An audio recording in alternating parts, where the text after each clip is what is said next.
In this lesson, we continue to look into functions that can help us to manipulate strings in Python. But first of all, I'd like to introduce another sample string that we will use in our experiments. Sample str2 will contain a popular English tongue twister, Betty Botter bought a bit of butter. I hope I've got it right. And first of all, we'll look into functions that can transform letters case. Functions names are pretty straightforward. So one of them is called upper and the other one is called lower. But first we need to make sure that nothing else will get in the output. Therefore, I'll need to comment out previous print statements. Jolly good. So if we'll run the code, we'll see this string in all uppercase letters and this string in all lowercase letters as well.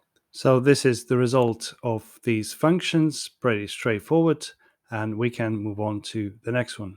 Once again, I'll comment them out to make sure that nothing else gets in the output. And the function that we're going to look at next is called split.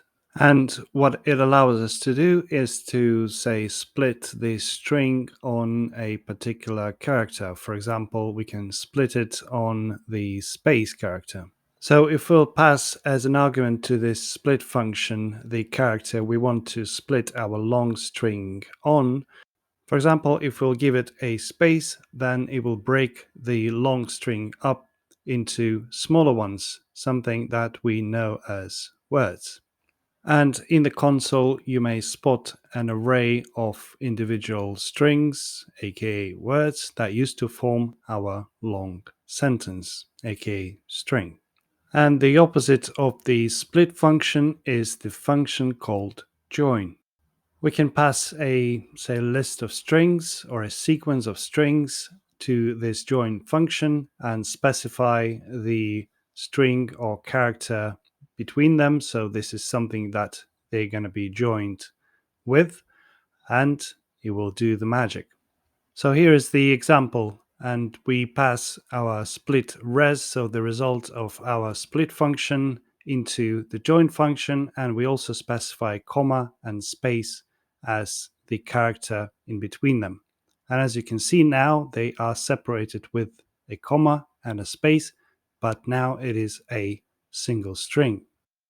However, if we want to be precise and replicate the original string, we would rather need to do the join on the space only. So I can just correct the join a little bit. I'll just remove the comma and leave just the space in between these quotes. And if we'll run this again, we'll see that we have the exact original string. So this is how the split and join functions work.